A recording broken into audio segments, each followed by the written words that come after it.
volumetric urban environments, and the wider economic impact of transport networks configurations. Please welcome Professor Trina Radia. Thank you.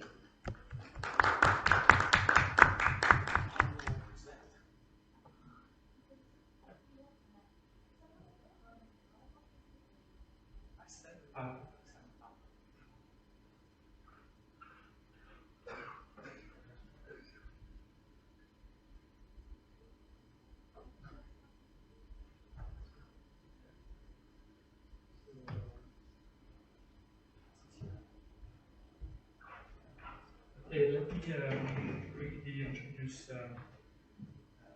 Morpho Matrix, which is a cloud web-based application that we developed in collaboration with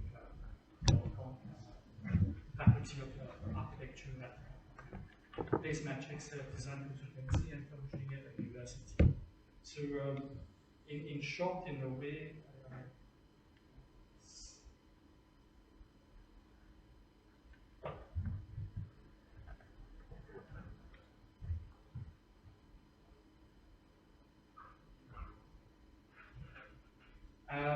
so what we aim to do is kind of like put together three different kind of like aspects. The science of the where, which is something that is developed necessarily for space in a way to understand what is happening in space.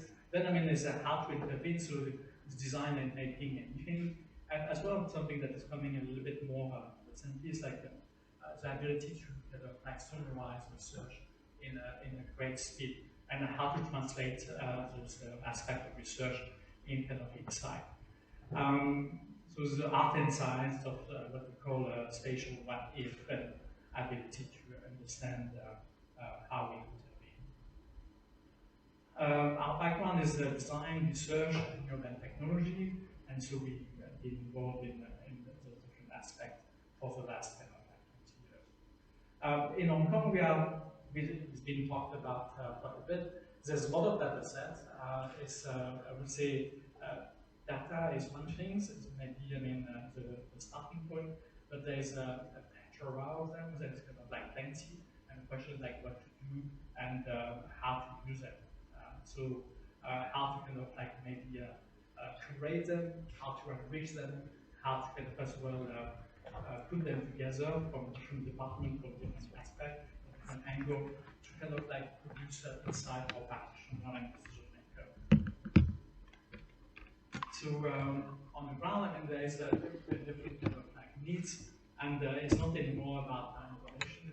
It's more about insight and what to do and how to act and how to transform this information in action.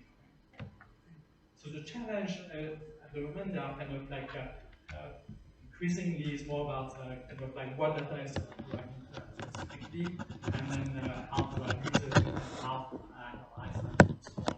The capability as well, the technical capacity, which require a specific technical expertise, which is not necessarily always available, and that's one of the issues as well. And so, as well as not spending time on information, but spending time more on kind of like having insight, and how to communicate and to engage as well community and different kind of stakeholders.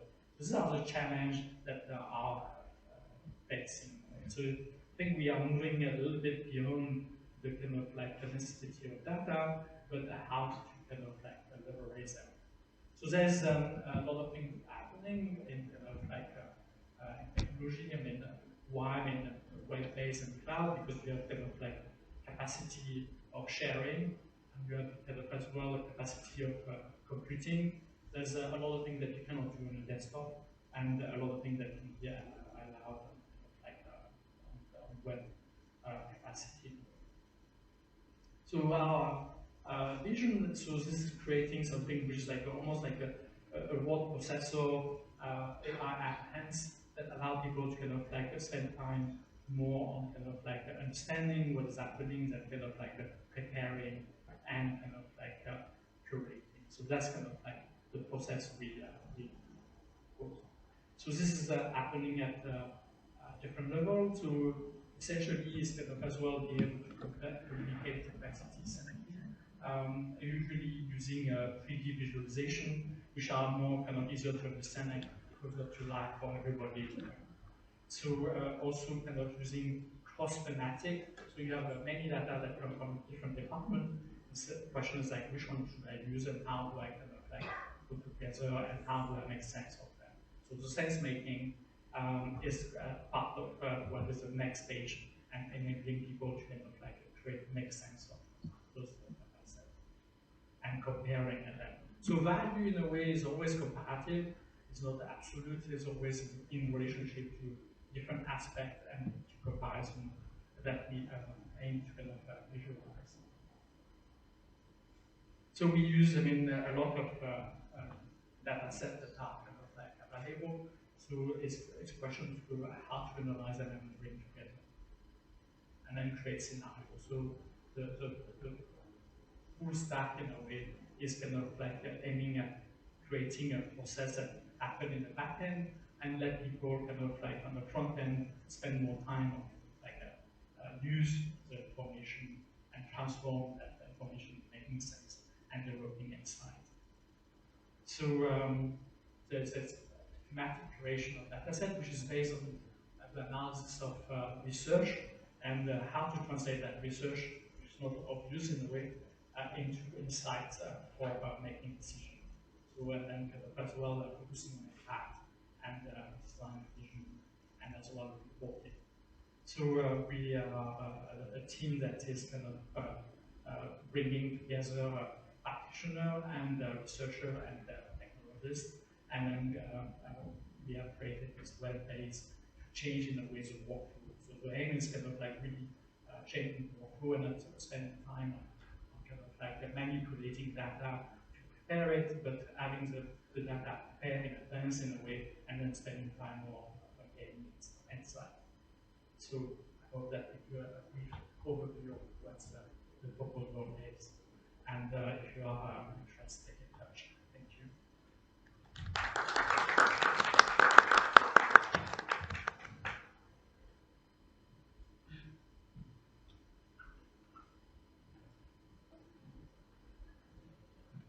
Thank you very much, Professor Lane.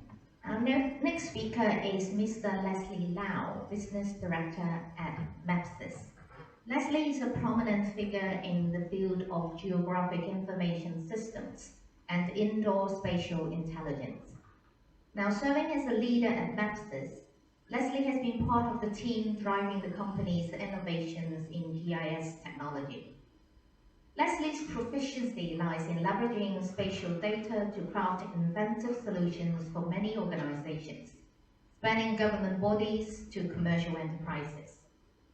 Within this collaborative environment, Mapsys has emerged as a forerunner in the spatial intelligence arena, establishing industry standards and encouraging exploration within geographical information systems. Let's welcome Mr. Leslie Lau. Thank you. It's good to see you here. Thank you very much for the organizers and and thank you very much for inviting us here. And the first thing I have to do is to set the timer because I'm supposed to finish in roughly 5 minutes. Usually I overrun. I'll come because this session is about the reuse of mapping data, and the mapping data is a very wide scope. And then I just want to highlight that our company is doing the indoor GIS, so focusing on the indoor environment. So I'll give you a little bit of background. We are a Hong Kong company that founded a few years ago in 2018. And then now we have roughly 100 staff, and then we have offices not only in Hong Kong. Actually, we step out of Hong Kong and then go to Southeast Asia as well, developing quite well in Japan, Taiwan, and Singapore. We have our own offices at those locations, but also serving the different Southeast Asian countries.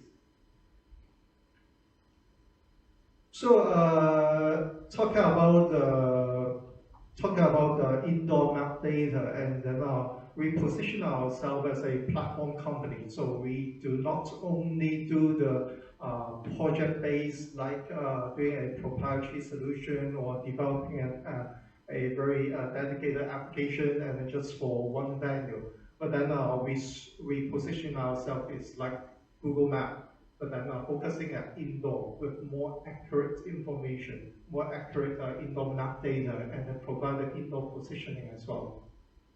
So this is and then we provide SDK and API services, and then other than that, we also observe the needs of the market, and then we provide some like a web-based solution, and then and also some SDK that is ready to plug into any applications.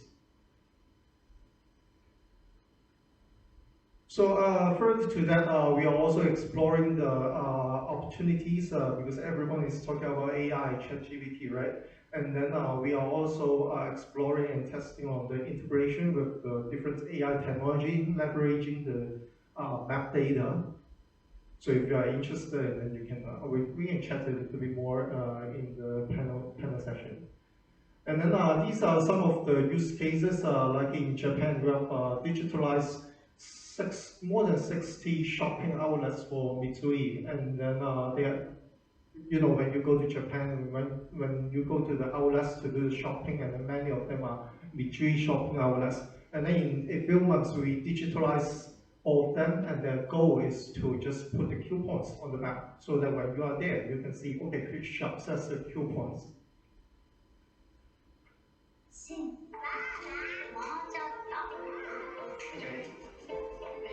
この辺になんか出てるバックからクーポンも新三井ショッピングバンクアプリいいな This is a pretty amazing application, and now every day I think there are more than 100,000 active users, and then in the peak time we have in 1 month we have close to 2 million monthly active users for this application and for our map services.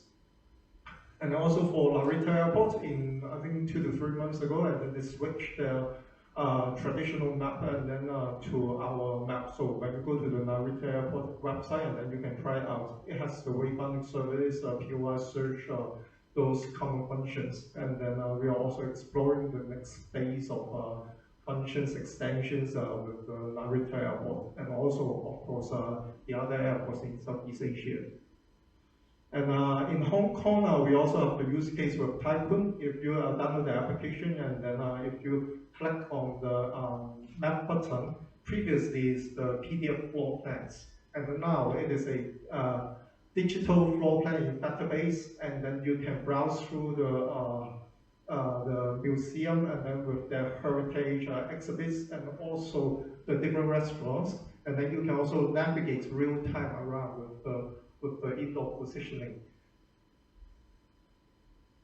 And the last thing to echo the topic of the reuse of mapping data, actually our goal is not only to develop a mapping system just for one application, and then now we are encouraging the use of the mapping data across different applications. We map once, and then we deploy it everywhere. And then now in Singapore, we also have some hotel use cases other than offering the map information to the visitors for them to easily explore around. But then they also offer the map to develop some applications for the staff to monitor, for example, to track the assets, and then to monitor the contractors' work. And then those kind of internal applications, they are also making use of the same map data. So when we update the map data, and then it's used across different applications. And then also like what Professor Allen just mentioned, and then the CSDI initiative in Hong Kong, we are also working closely with the Development Bureau. Actually, we are working on the indoor map data with the Lands Department, and also with spatial data audits. So I think that's it. I will finish it here. Thank you, everyone.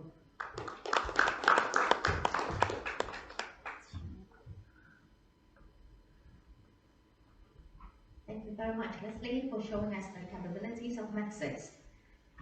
Our next speaker is Mr. Hui-Chun Law of Hong Kong Independent Bus ETA.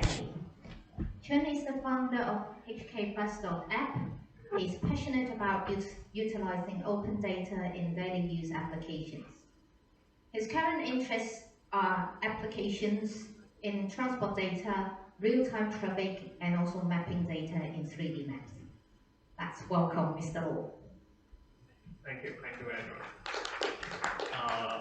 Those are amazing projects. And my project is not as from a startup, it's just my side project. In software design, there is a pattern called supplier and consumer, and I'm purely the consumer side. I have no data to provide to anyone, but I utilize all the data from the government, the open data. And yeah, the app is just an ETA, estimate time of arrival app for every general public. Unlike the commercial app provided by KMP or Citybus or MTR, our app is purely on client side, just run on your device and utilize the government data. So there is no back end and it's serverless. And the point is we very concerned about the privacy and the easiness of utilizing all the data. So in our app, we just utilize those transport companies' open data. Throughout the few years recently, those companies now open their data for general public to use it and show it in the app. And also we utilize some OpenStreetMap land department and like the HKO, the data to help our general public to access or plan their traffic in a better way. So this is our source code. And actually, I have nothing more to say about my app. It's just purely for you to use it and easily and plan your daily life better. Yeah.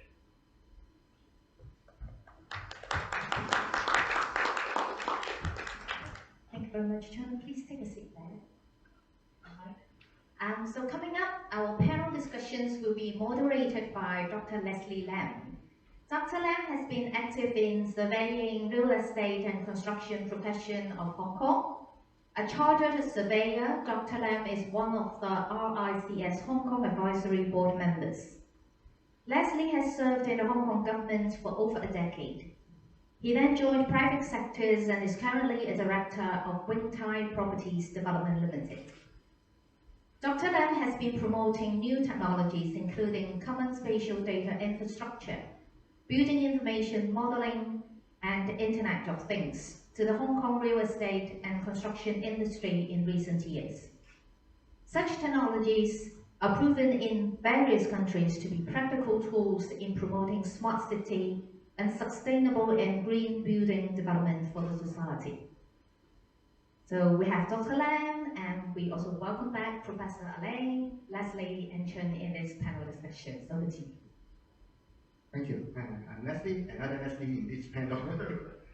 And actually, I want to say my doctoral study is about business administration. And today we talk about the new technology. I learned from theory that people are always reluctant to adopt new technology. So that is a challenge for adopting mapping data, especially the new technology in the mapping data. So first of all, I'm concentrating on the historical context and the technological evolution. So Professor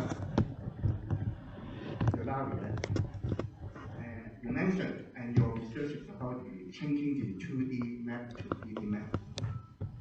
But I'm going to be say, I quote some example for the government still adopting submission in 2D on the general building plan. And you can see from the building department that the outline building plan is also in 2D. So, I want to see what chance promoting shift from 2D to 3D, especially in urban planning, internet,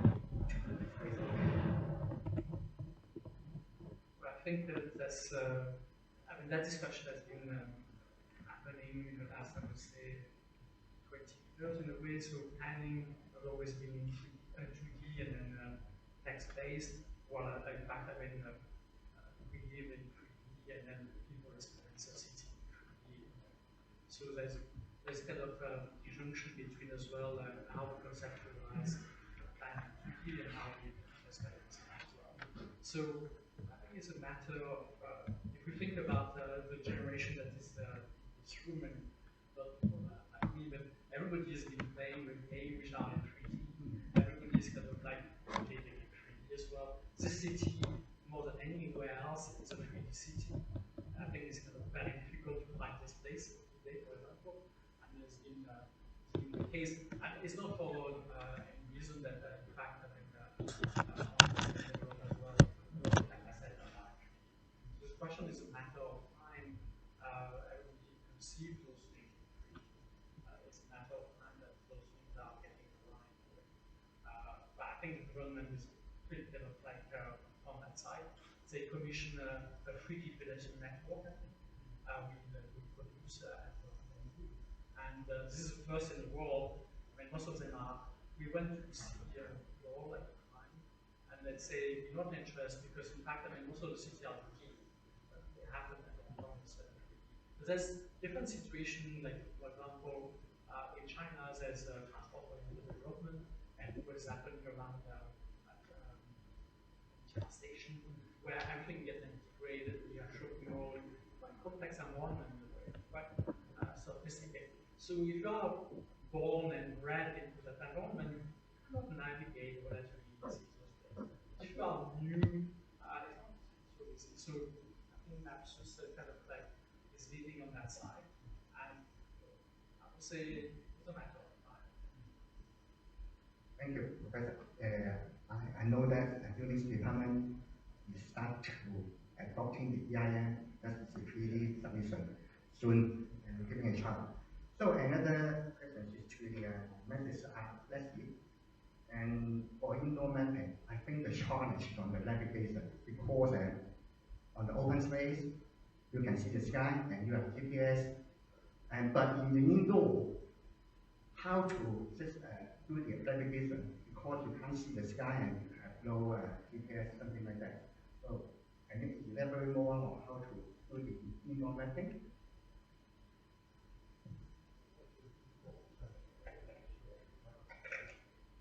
Yeah, thank you very much for the question. So indoor map, when we are talking about indoor mapping, people are focusing mainly two areas of the map itself and also the indoor positioning that Leslie just mentioned.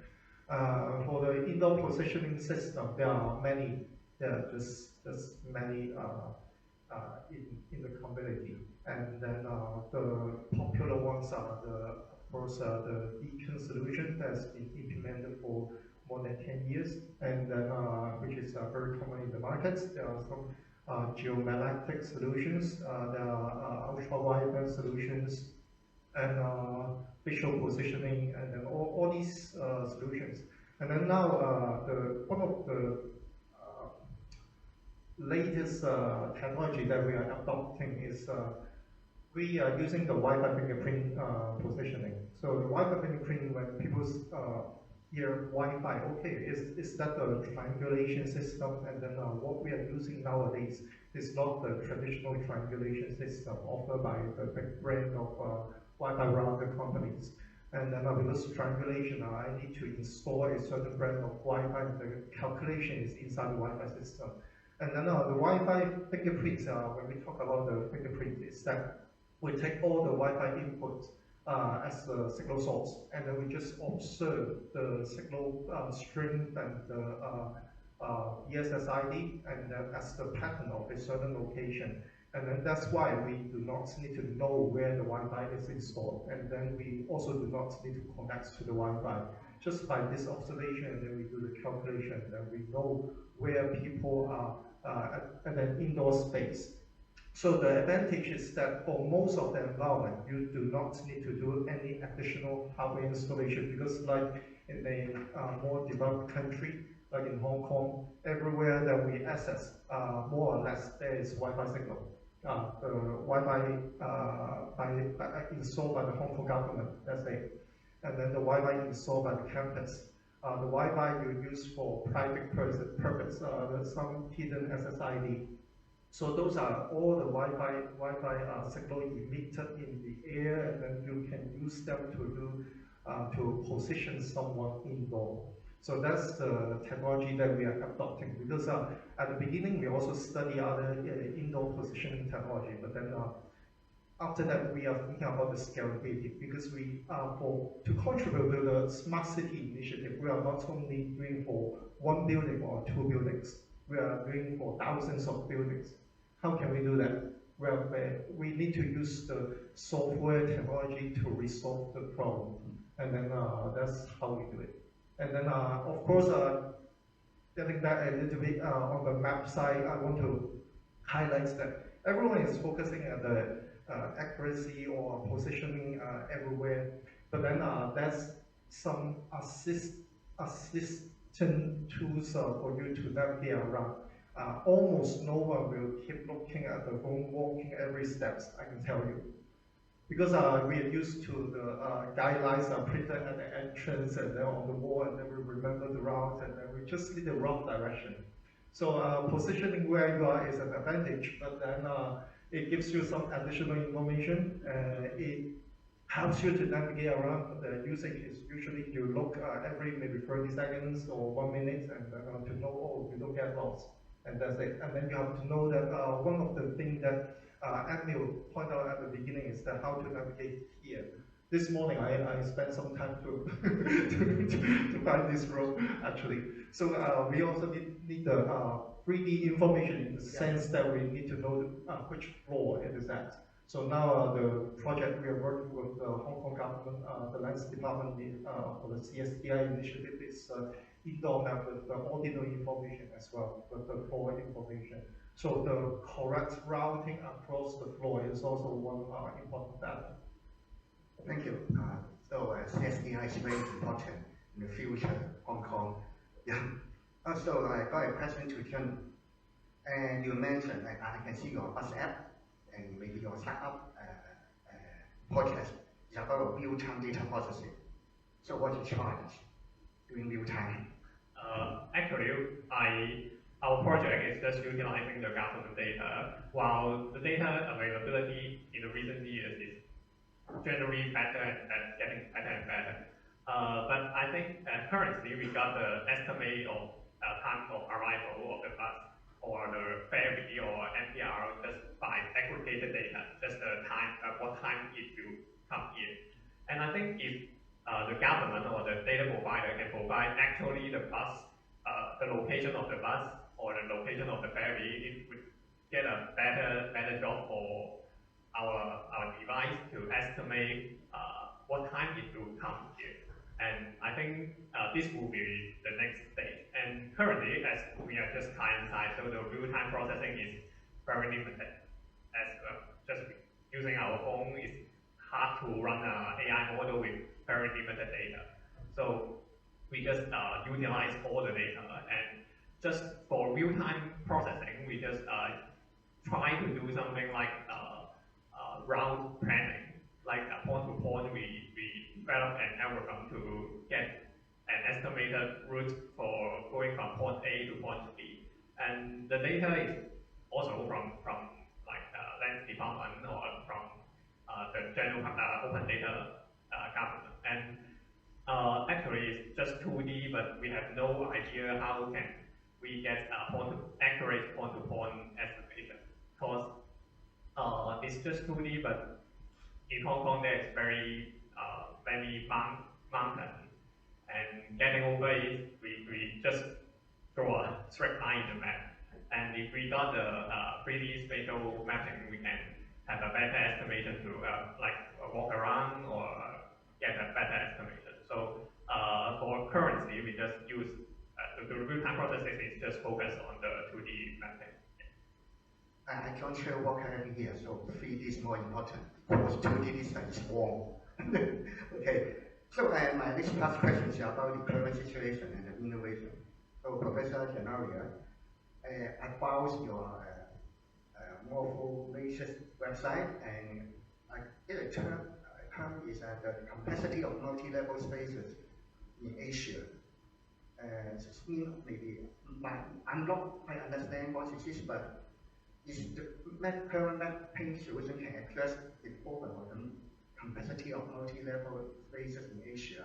It's about the different place at different level definition. This is about the type of space we are here today, where we can take.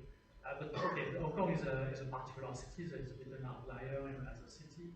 But what I was mentioning is with the development of transport-oriented development, you have the integration of multifunction in an area, which sometimes happen, and most of the time happen vertically, but as well horizontally, in multi-level way.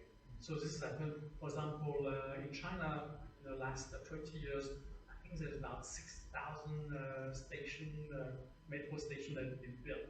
And around there, I mean, in a way, transport-oriented development is probably one of the most successful, I would say, planning kind of like intervention in the world as well. That is happening in Europe, but as well in the US as well.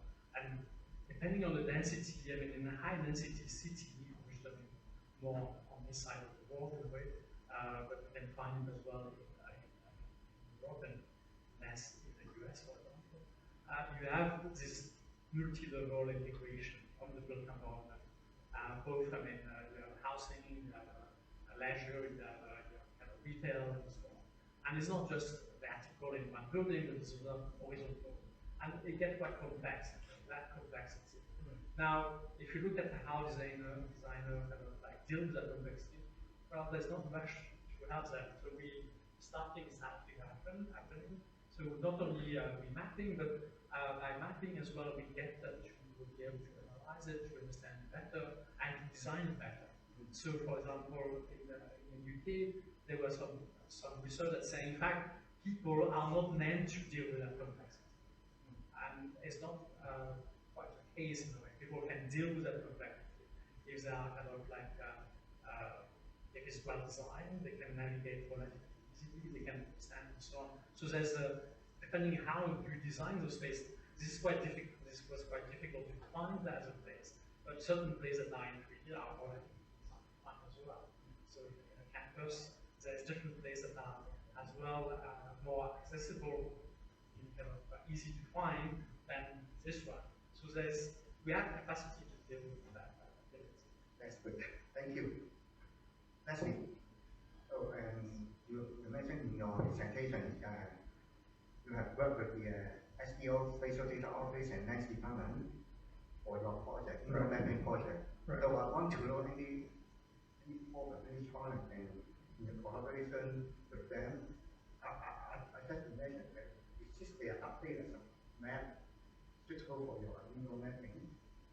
Yeah, I think the challenge is it's also one of the problem statement of them that they want to resolve is that the project we are working with them because you know CSDI or Next Department they have different initiatives including BEAM and but they will be focusing more on the new buildings because it's a bit difficult to trace back the old buildings, and then they also have 3D map data like the scanning of the building layout to build a 3D model of the whole Hong Kong. And then our side is focusing at the indoor map data. So the first step is to digitalize the floor plan from BAGO, the housing department, okay? And then that's the first step. But then the problem is that most of the floor plans, they are very old and outdated. so that's a challenge. I once received some floor plans that are like back to 60 years or 70 years ago, and then there is a stain. I'm not sure it's milk tea or blood, and then just a stain and then cover part of the map. And then so how do we digitalize those kind of floor plans so that the government, any government department can use those digitalized data to manage the building. And then that's one of the challenge. And then the other challenge is getting the consent from the land owners, because just like what just said, the floor plans are outdated. How to keep them updated? And then the only method for now is that you have to do a site check to do the field checking, and then whether the vendor owner is cooperative to open the space to let you in to do the checking and marking and updating of the plan, and then that's one of the challenges of. That means you have extra cost to employ the ring team to check the status on site. Yeah, I think they have selected some of the buildings, maybe 10% of the buildings that they are digitalizing, and then to do the checking because they identify some of the floor plans are more likely to be updated, and then they will update on those. But then for some buildings, they have the more newer AA plan or declarations plan, and then or some website information that we can rely on to do the update, and then those maybe does not require the field checking at the first place. Thank you. So I got a question to Sean, and you mentioned you are data user for your startup or for your apps. So it's important to get the data from the government department. Any problem on this? And they're willing to give you? Actually, there's quite a lot of problem. Previously, or over 5 years before, those data are proprietary from owned by the transport companies. And luckily, the government to continue the license for those companies has enforced them to share their data, the proprietary data, so we can, like as an open source project, can utilize it. But next, the problem would be the data schema or the data specification. Each company has their own financial status. Like MTR is obviously the most richest company to provide a well-defined data specification, and also KMP. But down to the ferry company, those data are just, I will not say garbage, but very problematic, and sometimes they are not accessible. So this challenge will give the developer like us to work on them, to think about how to cater different exceptions and unify the data specification.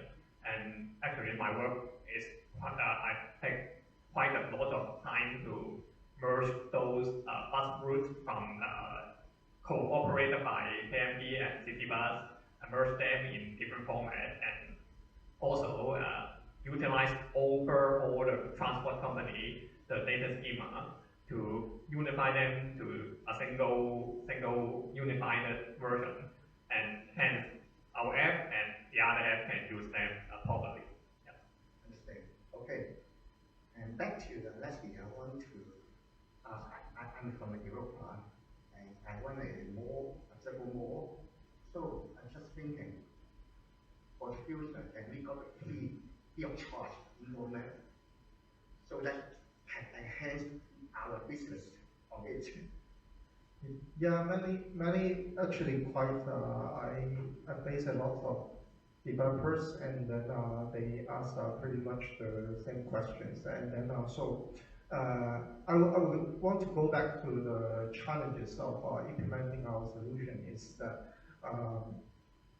it is the key points when we do the commercial discussion is about the ROI, the return on investment.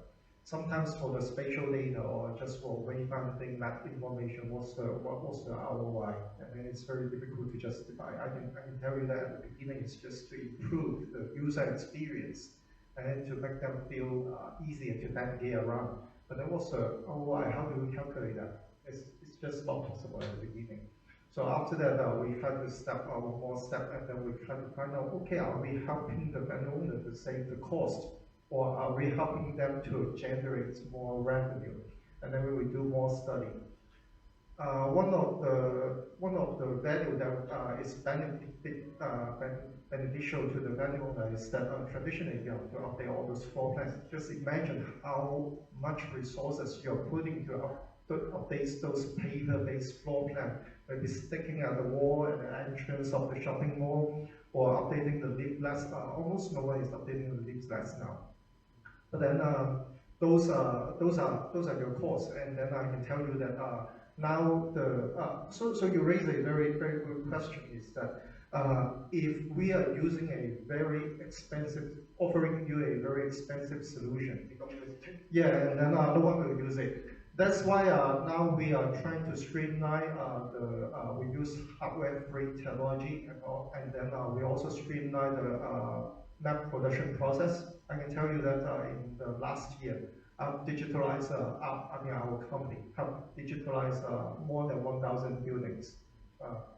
So this is currently our capability with roughly less than 100 people, and then just maybe 1/3 of them are in the map production. But then we're digitalizing more than 1,000 buildings. So in our footprint in Southeast Asia, now I think we have roughly around 3,000 buildings in the indoor space. And then actually this afternoon we are also launching a city-based application for barrier-free navigation. In Hong Kong, it covers one application. We can navigate across more than 150 buildings. So with this technology, you can imagine we trim down the cost and also the implementation timeline. And then that's why for the case I shared, between more than 60 shopping outlets, mega-sized shopping outlets, and then we finish it within half a year. Including the integration and the implementation and testing, etc. Yeah, and then with this, and then you can imagine, you can start to calculate your ROI. The hotel in Singapore, they also calculate, okay, they save 1 to 2% the manpower, and then so that to answer the tourist questions, and then that's the ROI. And then further to that, to motivate the vendor to do that, we are developing additional packaged SDK, because at the beginning, the pain point is that you only offer API, and then you have a very big effort of developing or think of the solutions. But then now we have discussed with a lot of vendors, we find out the common pain points, and then we also develop some package SDK that you can just still plug and play, and then you can do maybe some digital marketing easily with location-based information. And then this can also help you to generate new business model and also to calculate your ROI easily. So this is not a cost to you or to the vendor, but this is a benefit to them. I can see your, yes, this is potential, and for the menu to do more promotion to the developer, and they want to invest to your business. Okay, we have talked about the historical context and the current situation. Now go to the future. Professor Janaria, for the 3D mapping, now we are hot to talk about the AI, AR, Apple's Vision Pro. How this new technology impact the future spatial data usage? Well, I think with what Matrix is doing, there will be the possibility to kind of analyze a large scale, to analyze large scale those type of environment and to better understand. Now, I think there's a bit of complication. For example, different kind of product need different kind of accessibility. For example, it's in retail, you may not want to, you may have the area of your shopping which are a little bit away from kind of everything else in which are like the luxury and so on. So there's a variation and gradation in the way where you organize different products. So at the moment there's very little knowledge. In fact, Mitsui and if you look at the literature and the research, there's very little on kind of like a shopping mall, because they don't want anyone to know whether the shopping mall works or not, because that will have an impact on rent and so on and so forth. So what is happening with those mapping is probably the beginning of something that is kind of like a more elaborate and way of kind of designing and managing, and as well kind of monetizing it in a certain way. Those kind of environment, which was very difficult to do before, because they were not such kind of like systematic mapping. And beyond that as well, I would say for we can look at the kind of product sector, but we can look at as well at relationship between public and private sector in Hong Kong and in all those kind of, you may move from a private walkway to a kind of public walkway, to an indoor to the outdoor, and it's quite continuous as well. So for the user, they don't think about ownership. So the question, I mean, bring as well issue about how do you kind of like have a regulation or standard that kind of like provide a better environment. So this is what is kind of like probably as well happening. So then there's the tendencies, for example, we talked about at the beginning in the previous session about New York. New York had what is called public space in private development in the US. Hong Kong has the same. So at one point they decided to put them all at the ground floor because they couldn't kind of like manage the way where those space would be accessible by everybody. Then they create a website where all those spaces are listed, and then as well what is listed is what you can do in those spaces and so on. The next stage, I suppose, is like how we can develop a better space and so on. So knowledge kind of improving and design and kind of planning is improving, and not just on the kind of private sector side, but on the public-private kind of interface as well. And I got a question to Leslie, and another new technology I heard is edge computing. So how this give a good impact to your project in mapping? Yeah, I think this is also a hot topic about edge computing, because now our mobile devices is becoming more and more advanced, and then the edge computing we have been using since the beginning of developing our algorithm, because for the indoor mapping, no matter which method you are retrieving your indoor position, there will be a problem because you are not getting the position every millisecond. You're getting maybe every several seconds or every half a minute. But then the experience, for the user experience, if you take the position only every 30 seconds, and then it's a very jumpy experience. How do you provide a more smooth experience to the end users? And then we use the edge computing. So we leverage the mobile sensors and then to estimate the user movement. And then this is done in the mobile phone with the native sensors, the gyroscope, accelerator, steppers, etc. And then to estimate the user's movement. And then this can also complement or address one of the pain points, or one of the points that we are often challenged or asked by our customers, is that, okay, what about some areas that has low Wi-Fi signal? Because you said you use Wi-Fi signal for indoor positioning. And then the edge computing and also including improving the algorithm, and then to estimate the user movement can also complement this part. Maybe for 30 seconds I lost my signal, or there is no connection, or for that part of the area there's no Wi-Fi. And then I can still provide a good enough experience for user to navigate around. Yeah. So can help you for the edge computing, especially your real-time processing?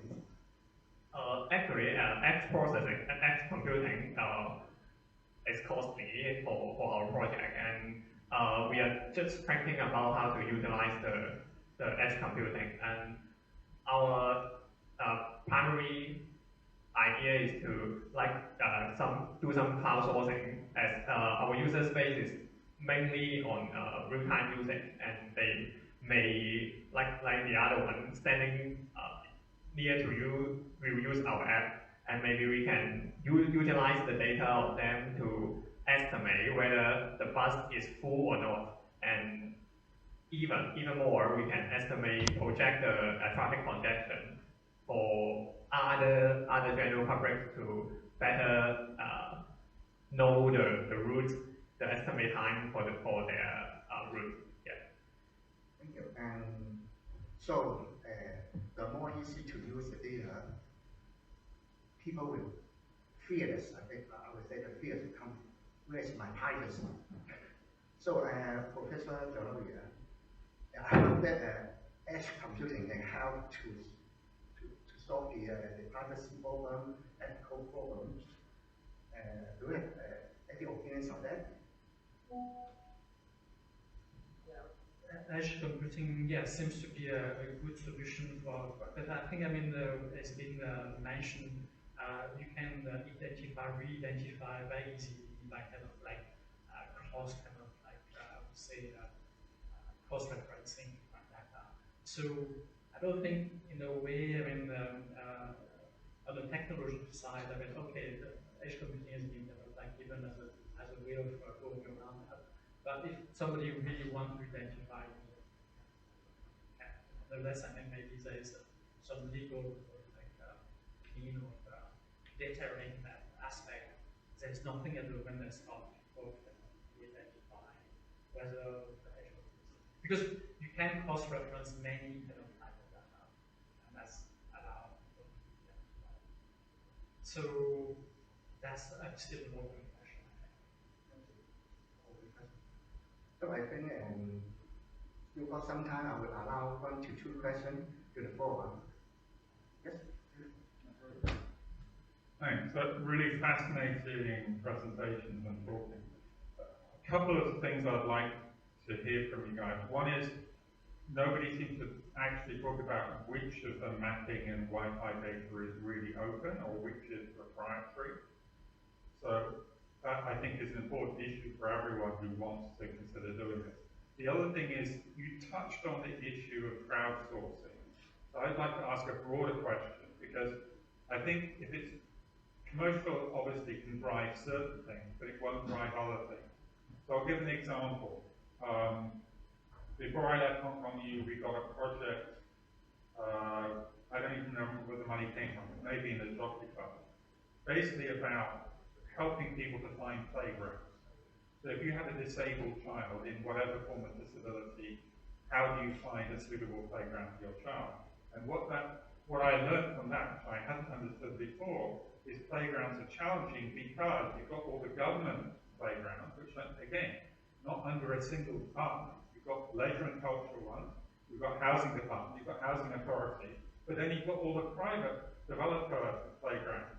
So actually there wasn't a suitable database that covered all the playgrounds, let alone their characteristics. So to me, how do we leverage, if you like, from the private sector onto the public sector, number one. And then in this situation, actually many parents of disabled children are more than happy to be involved in crowdsourcing, to give you feedback, oh, this playground was great, right? It's very helpful for my child, because as you mentioned, the information is almost always out of date. Whereas the public can provide that input, and I think they have their own incentives. So particularly if they see there's a public good at stake, many people are happy to contribute. So I guess that's my broader question is, how can we take advantage of, how can we leverage the private sector initiatives? So they may have paid for some of your work, and Lands Department have paid for other work, but how can we take advantage of this by ultimately making the data as public as possible? So I assume you have a database, for example, of all the SSIDs, whereas I assume that all that might be public is the ones which are using the Wi-Fi in Hong Kong, right? Whereas the private ones, I'm assuming there is no public database of that. So I'd be interested to hear what you all think about those issues. Thank you. So I think it's about collaboration between public. Yes, there's an interesting question. For example, if you have used my map, which is there's a kind of function which is say, do you find a problem in this map? And in principle, you can report back. But I don't know how. There's no way to say what they do with that kind of information. I think crowdsourcing in Hong Kong and anywhere is an interesting process. The question is like how for government, how to put in place, how to manage, and so on and so forth. So it happened. There's a possibility already there, but I have no idea how it is implemented or how much is implemented, how much. So that's the question. I don't know if you know better. Yeah, this is a Yeah, good to hear this question about the crowdsourcing, because when we are doing the indoor map, when we are talking to our clients, our investors, and then they also have the same questions. Are you doing crowdsourcing? Because you said you are city-based indoor map, doing more than 1,000 buildings in each city. And then crowdsourcing is the effective way, but then it comes to a problem that how to filter the data, because when we work with the lands department, CSDI, they also have the same questions. If every citizen is allowed to update the data, there will be some sensitive data or some bad intention and putting some sensitive data set to the government. So this part is still something we are continue discussing with the Hong Kong government, but then I can see that they also try not to do everything just by one government department. That's the initiative of the CSDI platform with more than 700 data sets, but then it's from different parties. And then each party, because they have their own agenda and intention to keep the data updated, and then they will also guarantee the updateness of the data. Like us, if we are just digitalizing the floor plan, that's only the first step. This is also echoing the topic of reuse mapping data. If the government started and then pay for the digitalizing of the floor plan, and then potentially you can reuse that data if your building is in the CSDI data set. But then it needs the retouch of the data for the commercial use. So the vendor now has to supplement the data set. So the crowdsourcing is in terms of someone who can safeguard and also provide the accurate and up-to-date data sets. That's why we are providing also some commercial solutions. That's the intention for them to keep maybe the tenants up to date. Yeah. So instead of really crowdsourcing by every single individual. Yeah. Just some people. One more point is also about not only the crowdsourcing, but also the safety or the security of the data set. Currently, our project working with the lands department or our own capability working with the vendors is also for the same data set. We have also solved it by the software technologies that we can define for each components and for each units, whether it's for private use or public use. So for the same set of data, if you are holding a private API key and a public API key, and then you can see the corresponding information. And then this can also safeguard the sensitivity and the privacy issue. So Sean, you can have a short something on that. Okay, let me have a very short description. Crowdsourcing is a way of collecting data, like our open source project is very important in using crowdsourcing. However, our data, traffic data, no one wants to expose his daily routes to anyone. So in our case, we just in a Telegram community to discuss about how to achieve it. And actually, in our case, we have no server or storage, data storage. So and we treasure the privacy very much.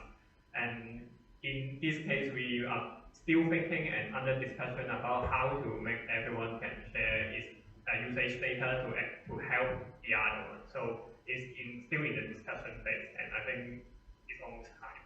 Thank you. Thank you, Professor Veronia. Thank you, Leslie Lau. Thank you, Kim Ho. I think it's time to hand over my stage to MC. Thank you.